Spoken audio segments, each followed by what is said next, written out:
Hello and welcome to another episode of Know Before You Go. My name is Father Jude McPeak, and if you're watching this before Thanksgiving, happy Thanksgiving.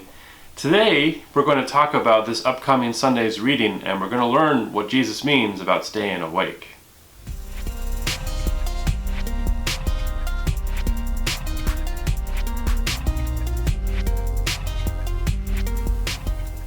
This Sunday, we have some very interesting readings during our first Sunday at Advent. And the primary reading from the Gospel of Matthew is one that can be a little confusing because it's Jesus talking about this event that's going to come that's going to be surprising. Some catastrophic event where the world is basically ending. And he's saying it's like in the days of Noah with the flood, where people were eating and drinking, carrying on with their normal lives, and then all of a sudden the floods came. But Jesus says that there will come a day when two people will go out into a field working, and then one will be taken away and the other one left. Or Jesus says two women will be cooking in their homes, and then one will be taken and the other one will be left. And this is referring to the second coming of Christ, to those who are called by God, the saints, to join God in heaven. And this kind of story has given rise to a kind of theology called rapture theology that many different Protestant denominations hold to, that there will come a day when there will be a rapture, when people will be taken from their homes and some will be left on the earth, and that there will be 1,000 years of warfare for those left on earth, but those that are taken will join God in his heaven. Now, Catholics, the Church has always interpreted this rapture, this taken, as more of a symbolic a lesson from Jesus, that it's not going to be this war on earth, but rather Jesus is referring to the preparedness that his disciples are called to, that those who are following God are called to prepare for a time when God will come. And indeed, Jesus is not saying so much we need to prepare for this coming in a physical sense, but he talks about the spiritual watchfulness, the spiritual wakefulness. And indeed in the gospel he says, stay awake. And he's referring to the spiritual sense of staying awake.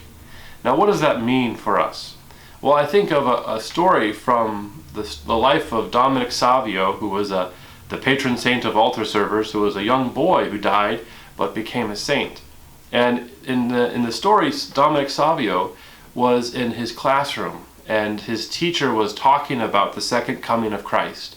And she asked all of the students, she said, if Jesus was coming tomorrow, what would you do? And the first student said, well, if Jesus was coming, I guess I would go and run and go and tell my parents that I love them and sorry that I wasn't a better kid. Another kid said, oh, I would run and go to confession. Another kid said, oh, I would go and take all my belongings and give them to the poor. But when it became to Dominic Savio's turn, the teacher asked, what would you do, Dominic? And he said, oh, I would just do whatever I was doing before. If I was studying, I would keep studying. If I was praying, I would keep praying. If I was having a meal, I would keep having a meal.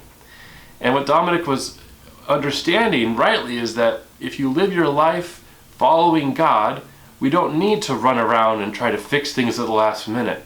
Rather, God is calling for us to stay awake spiritually by being always attentive to the presence of God in our lives, of always being aware of the presence of God, and even growing that presence by our life of prayer, by our fasting, by our giving of alms, to even share this presence of God through our witness and through our service to our neighbors, to the care of the poor. That the presence of God is with us always, but it's us who don't always know about it, us who aren't always aware of it. And indeed, that's why during the church's liturgical year we have this season of Advent, preparing us for Christmas. Advent comes from the Latin meaning ad venio, meaning coming towards. So we're coming towards something. And it's a preparation of really being aware of the presence of God in our lives right here and now, but also increasing that presence through our prayer, through our life, through the sacraments. There's a Dominican mystic named Meister Eckhart who is very popular from the 14th century. And Meister Eckhart talks about Advent as a time almost of a woman in pregnancy, a woman who is pregnant. And every day she grows in her pregnancy. And the church is the same way. Every day the church is preparing for the birth of Christ, preparing by being like Mary, the Virgin, being born or being pregnant with Christ, but that presence of Christ growing more and more in the church, in our world, in our lives. So as we begin this Advent journey, let us be mindful of the presence of God. Let us stay awake spiritually so that when Christ does come, when he is born into our life, into our church, and into our hearts, we can truly be aware and rejoice and to share in his joy.